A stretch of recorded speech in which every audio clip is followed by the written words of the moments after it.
Hey, welcome to the CTO Studio, one of my top people in my life in the studio. I get to spend a whole hour with her. So do you. We talk about the roles of CTOs in the C-suite and why it is so damn hard sometimes. Cheers. Well, I have a wonderful electronic invention I want you to see. It looks something like this.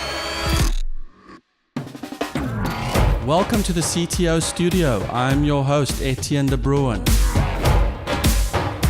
CTO Studio is where we chat with CTOs building amazing products with incredible teams.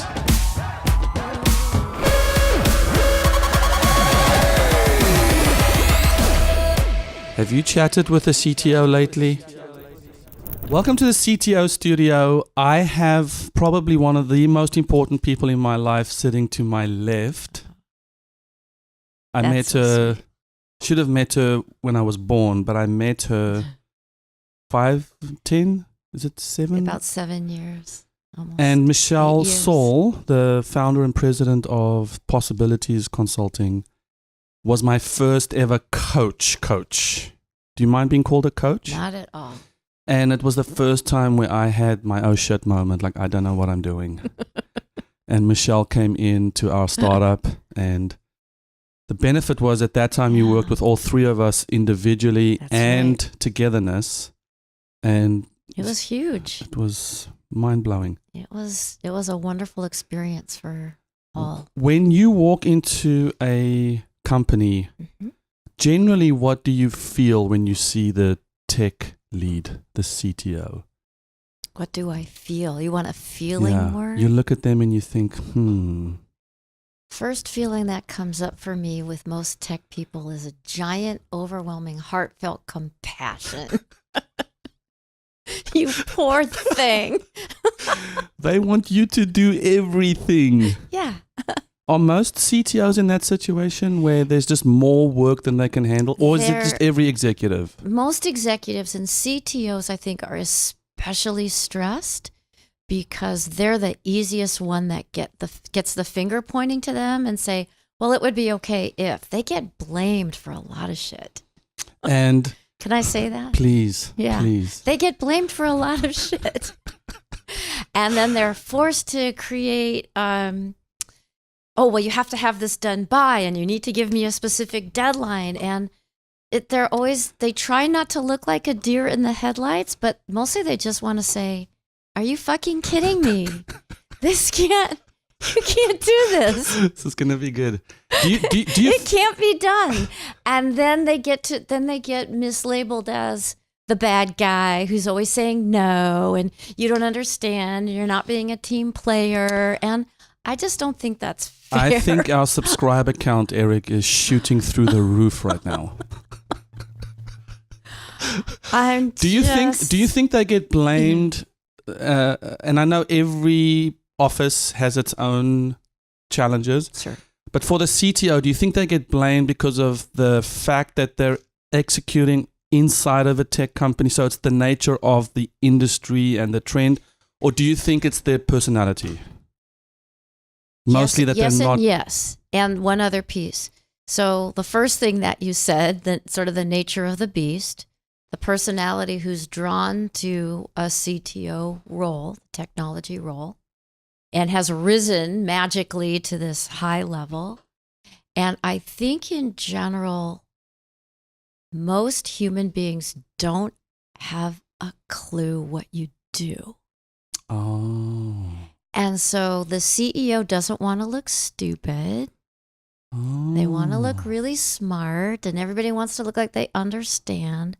And I don't think they really understand the systemic issues of what it takes in technology. So, okay, we want this thing fixed, or we want to do X, Y, Z, and then you go to do it, and you say, well, that doesn't work, so change that. So then you go to change it, and you didn't realize that when you went to fix that, it broke 10 other things. And so it takes this amount of time. And I don't think a lot of people really understand the complexity of it. And then the CTO themselves, I think they just get super frustrated because they still get blamed if it breaks or it doesn't work or they're not managing. I see this a lot in 7 CTOs where really the CTO's part of their job needs to be to educate the C-suite Right. on not only what they do, but the type of authority or executive authority they need Mm-hmm. to govern their Yeah. plans. So that's why when you asked, I'll swing it back, why I feel compassion. Because now that second thing that you said, the personality style, typically technology people, they're geeks, they're wonks. They like facts and data and information, and they love to fix things. Now they're going, okay, so now educate us, talk to us, have a conversation, like tell us, explain in English what's going to happen and and convince us.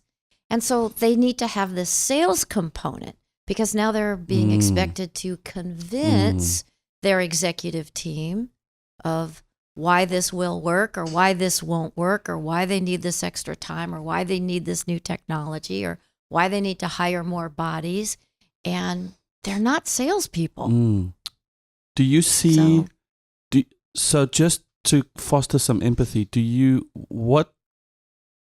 if the C-suite doesn't really understand what the CTO does, let's say we follow that, then what is a similar thing that the CEO is feeling? Like no one understands the pressure that I'm under, or That's the key one, especially if they've got a board that they've got to report to, or if they're the top of the food chain, it's just their ego. Just saying. no one understands that my ego needs more. I've got to produce, and they need somebody, quite often they need somebody to blame. Now, in today's world, we know that's not what really makes a great leader. Great leader, really, truly, if something breaks, they're responsible. If something's great, it was their team.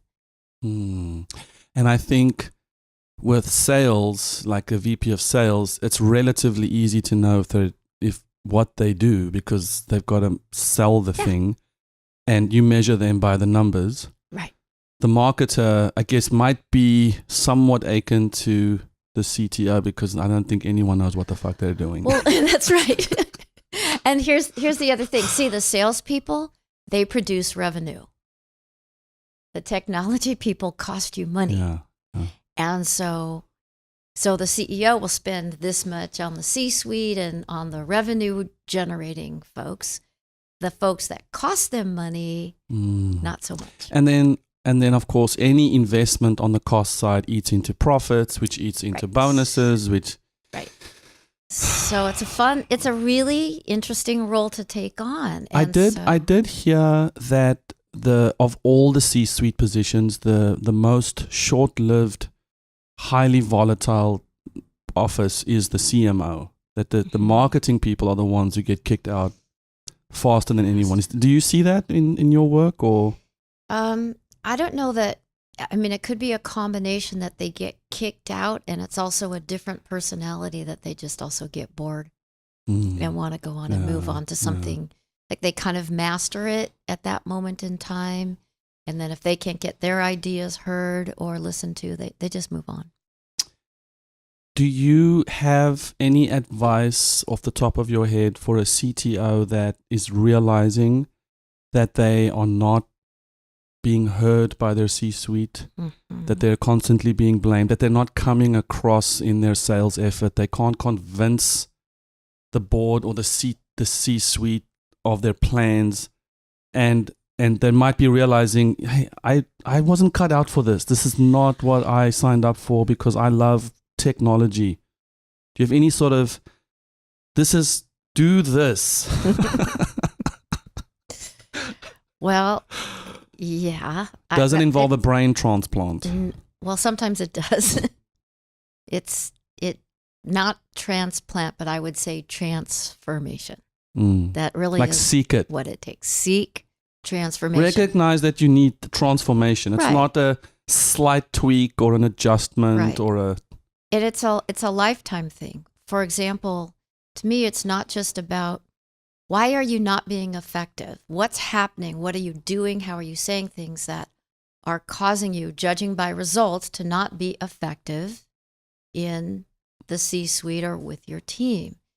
There's communication things here. So we work on helping them look at their own personal obstacles. Any great leader also knows, top of the line, if you want to be a better leader, you've got to know yourself. So part of the challenge with the CTO, somebody who rises to that level, who's that smart, sometimes they're the smartest person in the room.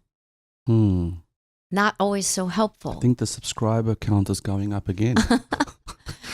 Well, they're the smartest. But that is true. They're the smartest They're person in the very, room, and very everyone smart. else is a fucking idiot. So, and that's not helpful. So they need to transform If they their know it. thought process. Yeah, that's right.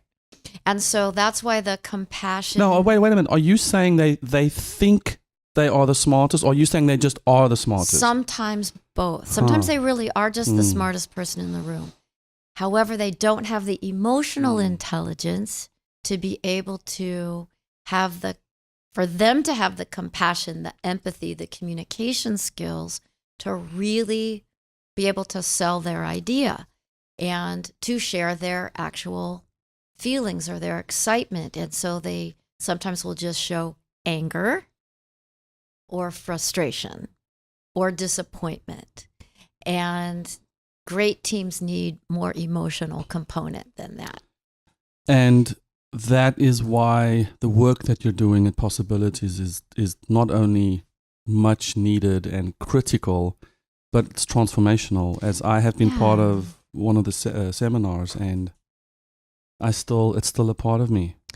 Well, and it does. It sort of seeps in there. And what's also wonderful is that it's a lifelong learning process. And that's one of the things that we focus on is you don't fix something for once and for all. And I've learned tons, from being more engaged in the technology world. One of the things that I've learned on the flip side that I loved, fail fast. Fail fast, get feedback, do what you need to do, get feedback. Don't let your ego get in the way that it needs to somehow be perfect. Like take a step forward, get information, and then tweak it. And don't be afraid to fail. And that's been enormously helpful for me. And I've incorporated that more and more into my teaching as well. When I hear fail fast, I'm hearing if you've taken 5 steps forward and you get there and it doesn't work, just take those 5 steps back and just take it easy. Yeah. But is it actually take 5 steps forward, take 3 steps back? That's more honest. Yeah. So it's rare that we go really back to square one. We've still learned something from the fail. Because it's not like a startup scene where you built a product, it's not working. Do you kill the product or do you just take the 3 steps back and change it? What is the definition of failure in that fail fast? Well, for me, it's if the product is not going to work, and that then sometimes it is that fail. It's like it really is all the way back to square one. Let's just start over. Just do that. Just do that. Sometimes it's just a tweak. The CTO, the technology, the one who's building it, needs to be able to look really deeply inside and make sure that it's just not ego talking. And especially ego in the C-suite. Yeah. So I think that's a very interesting point because with the fail fast or with taking people back, the CTO maybe have to be the one that leads the whole company in that. That's right. That's crazy. That's crazy. And that takes a lot of courage. It takes a lot of guts. It takes the ability to communicate. And it's incredibly important for that human being to give themselves some grace. Because here's the other piece about exacting, detail-oriented technology folks. Quite often, they are, as hard as they might be on their team or their outside world, they're usually times 10 harder on themselves. And so the idea of failure or making a mistake or, you don't want to be in analysis paralysis. You've got to move forward. You've got to experiment. You've got to experiment. And you know, when I was trained in my coaching technique, my mentor, Ron Kurtz, he experimented. When he was looking, he got a whole group of psychotherapists together and he said, you know, we've been doing psychotherapy for over 100 years. We're not getting better. What could we be doing differently? And they started to experiment. They didn't just say, well, this is how we've been doing it forever, which we know is the death knell in a company. This is how we do it. They said, what else could we do? Let's try, let's experiment. And so as a coach, if I'm making a statement or a probe or, you know, to sort of elicit guidance for the individual to sort of look at themselves in the mirror, it's done. First of all, it's done from a place of love and respect. It's not done from getting in somebody's face and confrontation. And you can say tough things when people know that you care. One of my favorite quotes, right? People don't care how much you know until they know how much you care. Then you can say a whole lot of stuff that is really important that the person doesn't take quite so personally. They don't get so defensive. Yeah, but, you know, we had to because this, that, and the other. It didn't work because this person didn't fix what they needed to fix and all that. And it's just, okay, it's not working. New solution. But so as CTO, many times, when something went wrong and my C-suite looked at me, the first thing I felt was to be understood. Yes. I just wanted them to understand that these were the assumptions I had, or you know, I thought that. Right. Maybe we weren't as clear in direction. And I don't feel like at that point I am I mean, I know I am, but at that point, I just really want to feel, okay, I just want to explain my side of the story. So I'll remind you, one of the big learnings in the first seminar that you did take is that explanation is a protective strategy. Because we don't want to be embarrassed or misunderstood. And I was recently in a situation where I'm advising and building a product for someone, and they had sent out a newsletter to hundreds of thousands of people right when our SSL certificate was being renewed. So the site was down. So the call to action in the newsletter was sign up. And the link was broken. And you couldn't. And they were furious. And the CEO was texting me. I was in Austin, and she was just, dude, herself. I had what are you doing? And I had all those feelings of, but I didn't know you were going to send the newsletter, you know, and I didn't say all of that, but in my head, I was just like, oh, I just want her to understand that. Yeah. And then I was walking around the Capitol of, the Capitol building, Congress or something. And as I was walking, I realized this is pointless to explain myself. It's done. It happened. All I did, so we did have a fiery conversation. And then I called her back and I just said, hey, I want you to know I'm sorry. Yes. I'm sorry that this happened to you. Sorry this happened to us. Yes. I could have done better. And I tell you what, she was just, that's all she wanted to hear. All I need to hear. That's right. And that's called humility. And it's not always easy to get there, and it's not the first place as human beings that we typically go. It's just we want to be understood. And so that's why Stephen Covey said, seek first to understand, then to be understood. So that's what you were able to, you stopped, you looked, you pulled yourself back. You say, what do I need to do to take care of my customer, to take care of my person here? And she just needed to know mistakes happen. And I'm so sorry, and I don't want you to feel that way, and we're working on it, and we're going to fix it. They don't need all that explanation.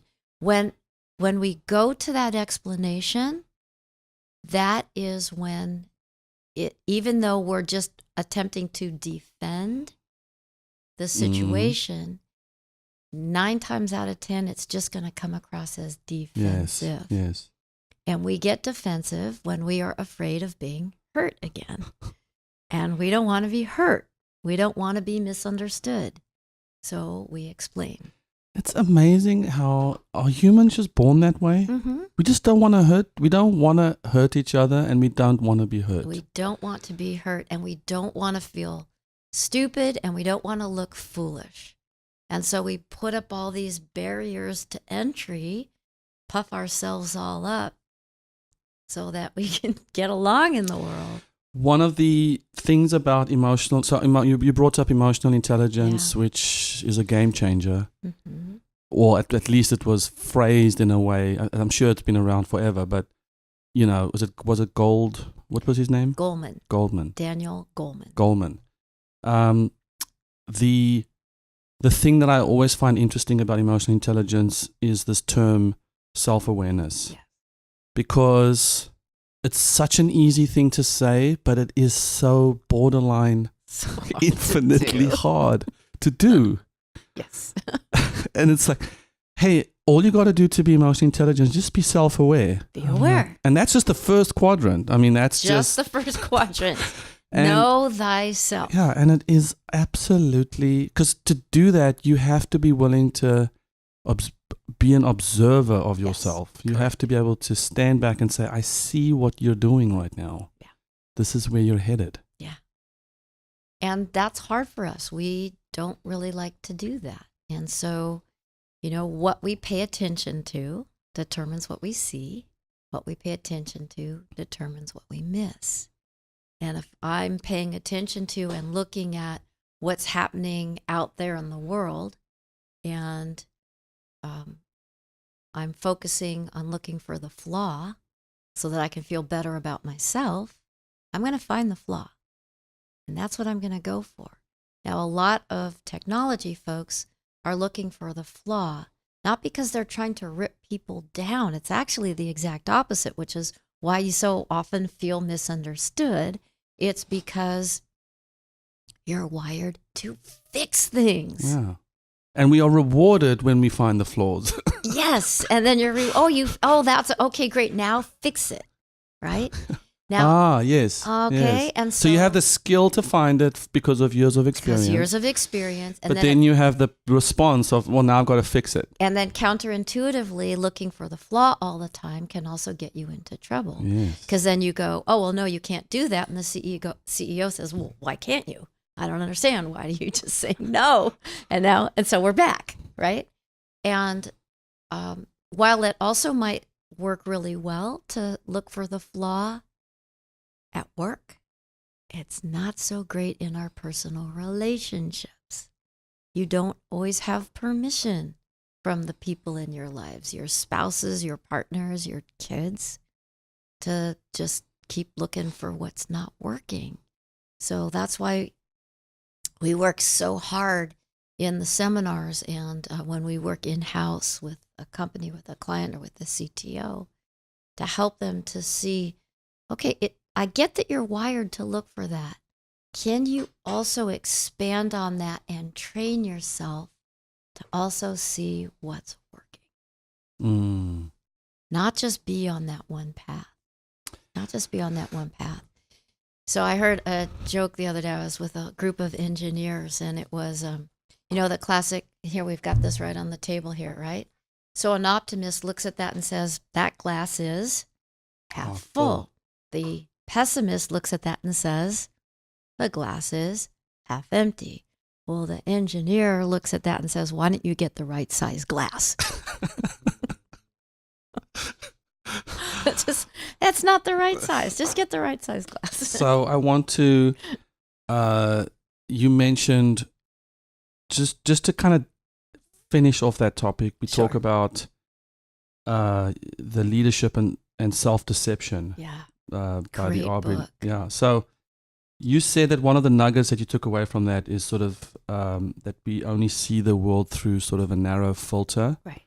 Does it tie into this? Like we as engineers are exactly right. And so to start expanding, it would be what is working. That would be a great way to stretch that out. That's what you want to train the voice in your head to say. Okay, so this isn't working. Here's some possible solutions. And let's not just be stuck on what's not working. Let's also, and especially to keep the morale up on their team, what are the things that we've done that have worked? Let's not forget to celebrate our successes. So let's do a little how-to then. So Okay. you mentioned sort of the meaningful and powerful intention statement. Yes. So what can we do? You want to talk about that? I want to. Okay. Eric. So this is a little mic lifting over here. It's shrinking. Is it better to do it later, or should we just do it now? We can do it now. Yeah, because I feel like I could talk with you forever, Etienne. We could just go on for hours and hours. It's just not a problem. Wherever you want to go. Clear my schedule. Yeah, I'm good. I'm good with this. Here's the thing. This is a really good topic to talk about right now. Why? Because it's the end of December. And what are people doing at this time of the year besides eating and drinking a lot? They are taking stock of all their failures of 2018. Yeah. What happened this year? And the best way to deal with it is to start planning 2019. Yes. And completely ignore what just happened in 2018. Let's just get better. What do you say? Let's just keep... I'm going to make this new resolution and I'm going to do this. And come January, I'm going to make this happen. A whole lot of people don't drink in the month of January. And that's nice. It's nice for the month of January. And then February is, back to normal. Back to normal. As the same thing is true for all of the gyms around town. They make the majority of their money in the month of January, and everybody shows up for 2 weeks. 2 weeks. 2 weeks. And then life happens. And so we end up very, very quickly disappointing ourselves, disappointing our loved ones. Resolutions like that are just, I think they're a setup for us to fail. And in this case, failure doesn't really help us because it shoots a hole in our self-esteem. We've made an agreement with ourselves and we've broken an agreement with ourselves. And then we don't like that feeling, so we try to puff ourselves up in other ways. So what we focus on really is the power of intention. Now, intention without action is not key. You still need to take action for sure. And we sort of put it in the framework of an equation. And we put it up on the board and we say intention plus mechanism equals results. And you turn it into a formula. What percent of intention plus what percent of mechanism equals 100% results. And then people usually say something like, well, what do you mean by an intention? Of course. Of course. And then you say, more it depends. Explanation. Okay, well, let's talk about it. What's an idea? It's an idea. Intentions are ideas, goals, visions, right? And what do those things all have in common? Are they tangible or intangible? They're intangible. They're intangible. It's just a thought. It's an idea. It's a picture in our minds, but it doesn't yet exist, right? Intention, yeah. So its intention is intangible. What are mechanisms? Mechanisms are actual plans, the skill level that we have, right? The learning that we have, the school that we go to. It's the actual mechanism that we have chosen to actually create this result. It's tangible. Intention is to lose 20 pounds. Mechanism is go to the gym. Go to the gym, okay. Right? But the intention, the problem is we set an intention like, I'm going to lose 20 pounds. How well is that working? Usually judging by results. Not. Okay? So that's why I make sure nobody sets that as an intention. A better intention. So it has to be achievable. It has to be achievable, like a SMART goal. Yeah. It has to be achievable. And it has to have some real meaning. It has to be some purpose behind it. And so that's why 10 pounds or 20 pounds or whatever pounds doesn't connect to our heart, to our soul, to our meaning. It's a burden. And we beat ourselves up. Why? Because how the hell did I let this extra 10 or 20 pounds get on my body anyway? Yes. And so now we beat ourselves up. I suck. I'm a terrible person. I have no willpower. Lazy. I'm so lazy. No discipline. And we beat ourselves up for that. So what I would say instead would be, okay, what about setting an intention of being healthy? The other thing I do with intentions is after we get this formula down, what we usually do is I get somebody to say, well, what do you think it is for you? 50-50, 60-40, 40-60, 80-20? I would say it's, I would say if you don't have the mechanism, it's probably, I want to say 50-50. 50-50, okay.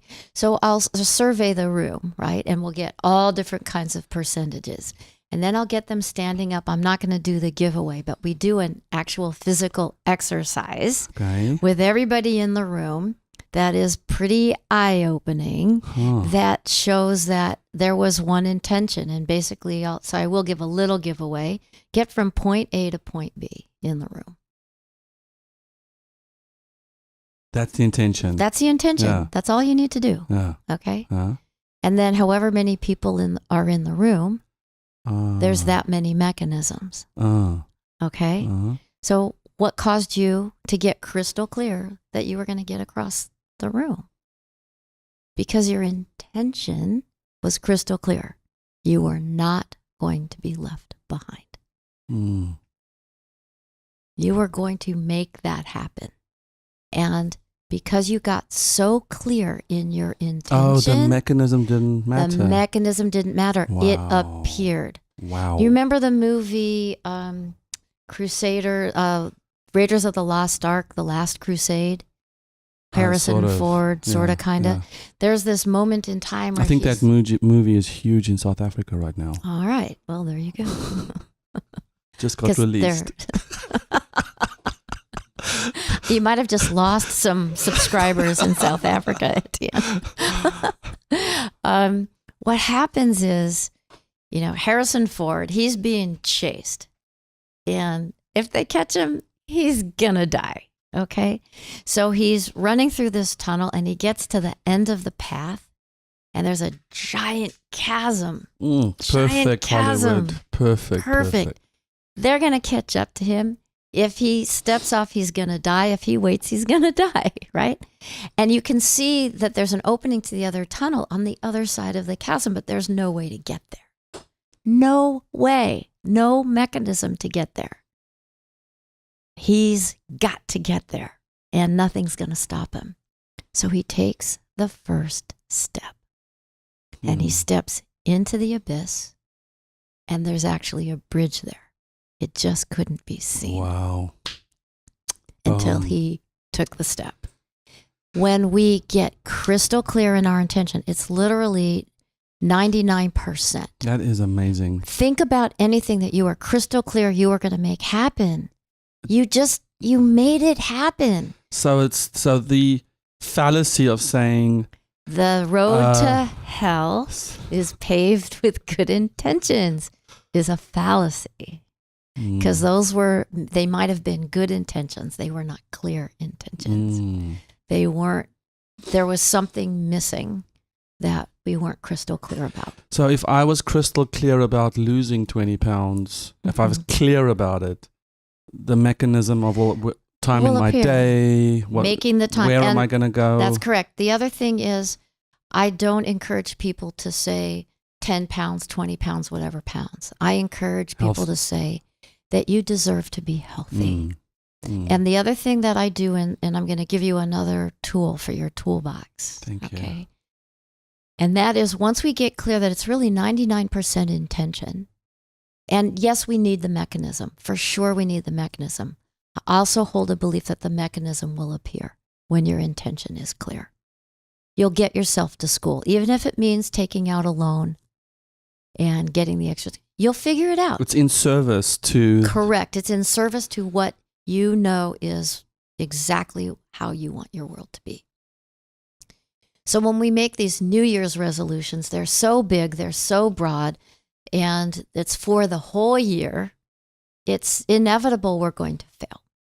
So what we ask people to do, and when I say we, it's Michael, Saul, myself, Ari, Saul, our team at Possibilities. This is part of what we teach with our clients and in our seminars.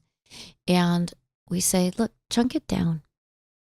How do you want to start your day? What do you want for yourself today? Don't make a New Year's resolution for the year. Wait 365 for 365 days. That means you have an extra glass of wine and now you're a shit. You know, that sucks. You're at a Christmas party and you eat a cookie. Oh wow, boo hoo hoo. That's not fun. That's just punishment. Being healthy means starting the day and saying, what do I need to let go of for today? What do I want to create for myself today? And so we use what we call an intention statement formula. And we teach it in our level 2 seminar. And it goes like this. I am letting go of, fill in the blank, and creating, fill in the blank, for myself today. And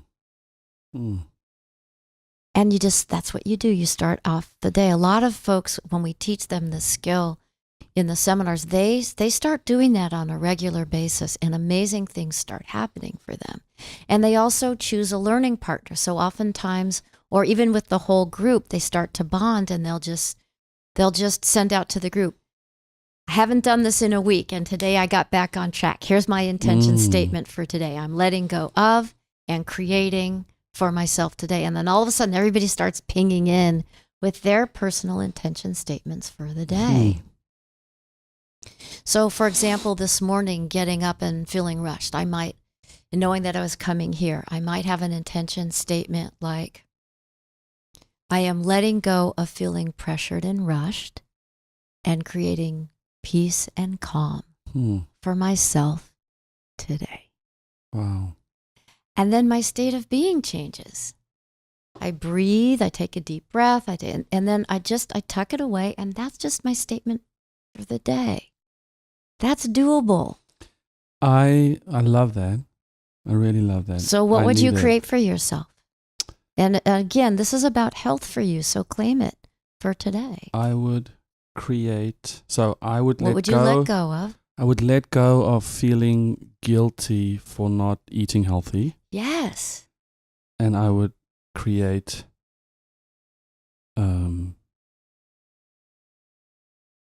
healthy choices today for myself today. Huh. And let go of the guilt. And the power of the statement. Oh, it's amazing. It's really powerful. So this is one of the things 7 CTOs is doing, is inserting this kind of language gently and respectably. Yes. Always a good choice. Being respectful is always a good choice. You can't go wrong. And I think people who are somewhat seasoned in the role of CTO understand that they need all of this. But there is still that hard line, and I don't think it's necessarily associated with inexperience, where this kind of language is too fluffy. Yeah, touchy-feely. It's just too touchy-feely. It's not grounded in science. Yes. Reality. How does one just take someone's hand and say, "Hey, CTO, let's do this." Yeah, try it. Experiment. You tap into their desire to experiment, and their desire to grow, their desire to be a better person. That's Most pretty people want that. solid. Most people want And I think that. scientific brains are addicted to experiments. They are. So experiment. Just test it out. See how it goes. Huh. And that's where you sort of get in underneath the radar screen. What is challenging, once you get into the habit, it gets easier and easier. Remember, most introverts, if they're more introverted and technology oriented, they don't have a whole lot of feeling words. They either feel good, bad, or fine. And we know fine means feelings inside, not expressed. Okay, so go experiment. Go Google some feeling words and watch as pages and pages and pages of feeling words come up. Feeling good or feeling bad is not a feeling. It's a context. It's an overriding experience. Feeling good feelings are what? Happy, ecstatic, excited, awed. Those are good feelings. Bad feelings are hurt, angry, frustrated, confused. Those are bad feelings. Just saying good or bad lets you off the hook from going deeper and understanding and more self-reflection of understanding your true self at a deeper level. And again, this ties into that first quadrant of self-awareness. Awareness. Is the willingness to say, I'm going to choose some feeling words. Yeah. I'm going to choose some feeling words, or I'm letting go of my ego today and creating humility for myself today. And I think the key word there is create. Create. You are the creator. Yeah, you are creating. You're the source. That's right.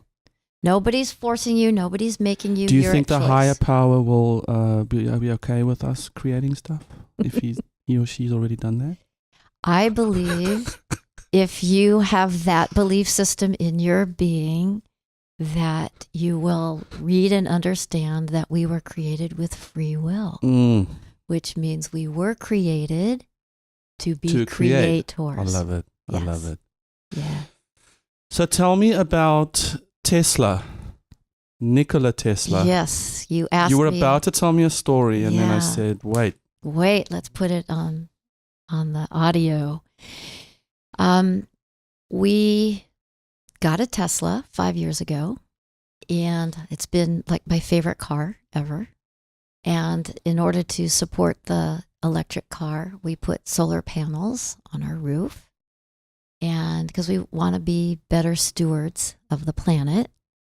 And for my husband, Michael, that kind of technology is just freaking cool. So he likes cool stuff. So when we did our panels with Solar City, they gave us this T-shirt. And on the T-shirt is a picture of Tesla. And the caption below says, "Do things that matter." And I wear that T-shirt all the time. It's like one of my favorite T-shirts. Do things that matter. And that's why he's been kind of my hero. And even though Elon Musk is currently suffering from some of his own personal challenges right now, we can all still step back and say, holy cow, that guy has done some amazing things. Yeah. Although I don't understand how you can be working simultaneously at saving the planet and leaving the planet at the same time. That's the paradox of humanity, Etienne. Maybe he's creating a market. Yeah, who knows? Who knows? You got to respect the companies that have created need. But look at what's happening. I mean, he gave the technology away. And next year, just about every major car company is coming out with an electric car. So it's happening. We haven't hit a tipping point yet, and we're getting a lot closer, and it's going to be better for everyone. You have a nice, a very harmonic, beautiful event that just took place. Yeah.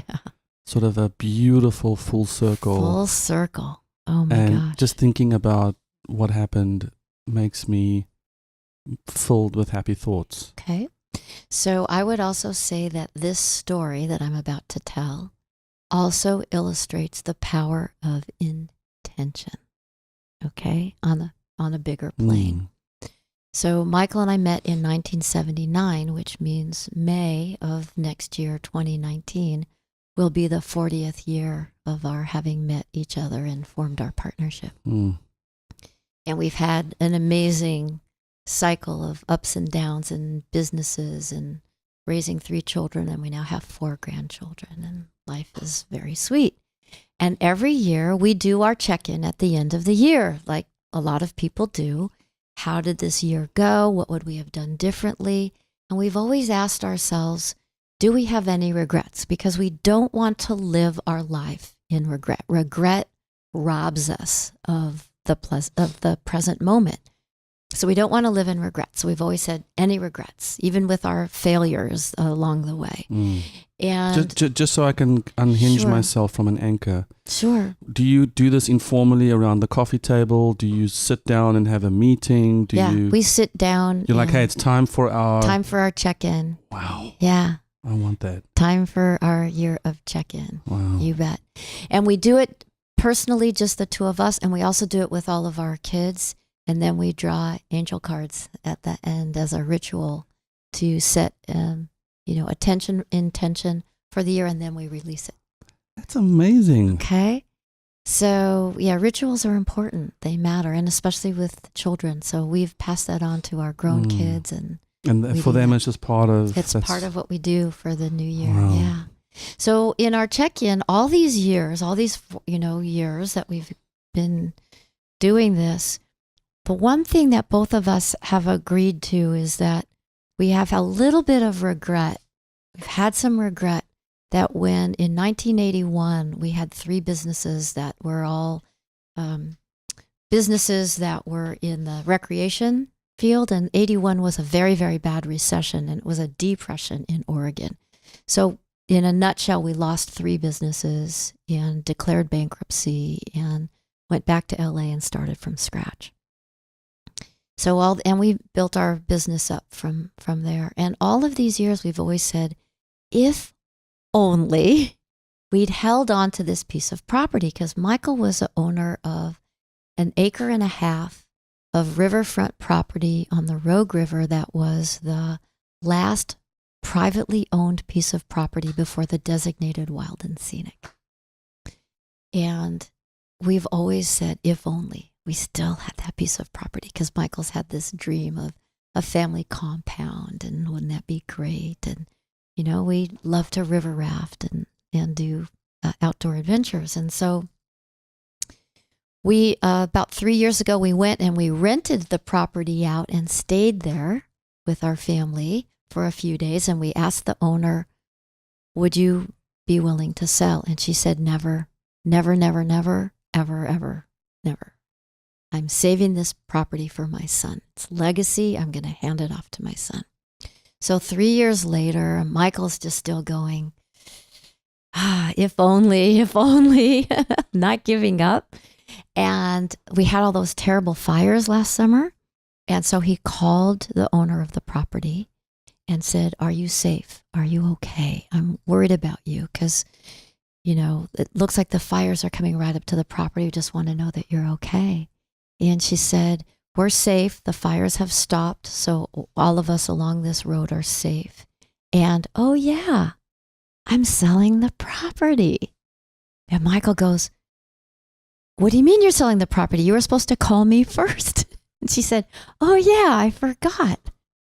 I have a sale pending, but it's just 2 sales options already fell through. And this third one, I'm waiting to hear over the next 2 weeks. And Michael said, no. He came running into the house and he said, Michelle, it's for sale. I said, what's the price? He told me the price. I said, jump across the table, jump through the phone, shake her hand. And so we convinced her that to let the other one go and that we were it. And that was basically it. From there, we closed escrow in October, and the property is now officially ours. How does the if only, all those years of regret, or the if onlys? If onlys. How does it feel now? we just grin like crazy people. It's just like what it has done is it's kicked us into our vision of how we want this last phase of our life. We both are 66 this year, and we have no desire to retire because we love our work. We love what we do. And yet we want to expand. We want it to be able to, this is a place where we can build our family compound, legacy property. We actually checked in with the kids first, said, we don't want to put you in a position that you're going to be having to deal with this after we're gone. And you didn't check in with me? Sorry. Am I not part of the... Sorry. We, the kids who... this close. Just close, so close. So they all just jumped and said, absolutely, yes, do this. We're in 100%. And so we're heading up. Are you going to do possibilities out of We'll that? do some seminars there. We'll probably run some retreats. We need to fix it up a little bit. It's a little bit run down, but so I want that's our plan is to take also our corporate clients when they want to do team building. That's perfect. Come to Oregon. Michael showed me a bunch of photos. Yeah, come to Oregon. So possibilities, I just want to say to those listening, profound 2-3 day experience with 20 strangers who become your best friends. Yeah, that's pretty powerful. And again, the work you did, I count myself very lucky to have met Thank you. And transformational. I mean, your voice is in my head at least once a week. Are you showing up as your most adult, resourceful self? You did listen. And I am. I'm so impressed. And I realize in that moment so many times that I'm showing up as the 12-year-old. And then you make a change. And then I say, I let go of my 12-year-old. See, there's your intention statement. And I create my most adult, resourceful self. For myself today. Mm. Yeah, there you have it. So I'm going to tell everybody, especially after this episode, check in with, is it possible.co, right? Possible.co. And it's an incredible retreat seminar experience for executive teams, direct reports, VPs, directors, even just anybody. Families. People also come with their spouses and all kinds of different configurations. Is there one last thing that you feel you need to tell me that I can grow in and that I can, is there something I need, Michelle? Something that you need. Just be kind to yourself. Okay. Be kind to yourself. Be kind to the loved ones around you. And if you're kind to yourself, it's easier to be kind to those around us. Thank you. Thank you. And on the flip side, I am enormously grateful to have met you and Catherine. Thank you. And it's been a joy. Thank you. Let's do parts 2 and 3 soon. All right. Let's do. Thank you. All right. Thank you. Cheers. Thank you, everyone. Have you chatted with a CTO lately? Hi, thank you for listening to the CTO Studio. If you don't mind, take a quick second and please rate and review the show. It helps us a lot. Go to the CTOstudio.com for more information on what we're doing at 7 CTOs. We also have a video or two for you that could be a helpful resource for you as you're managing your company. So thank you for listening.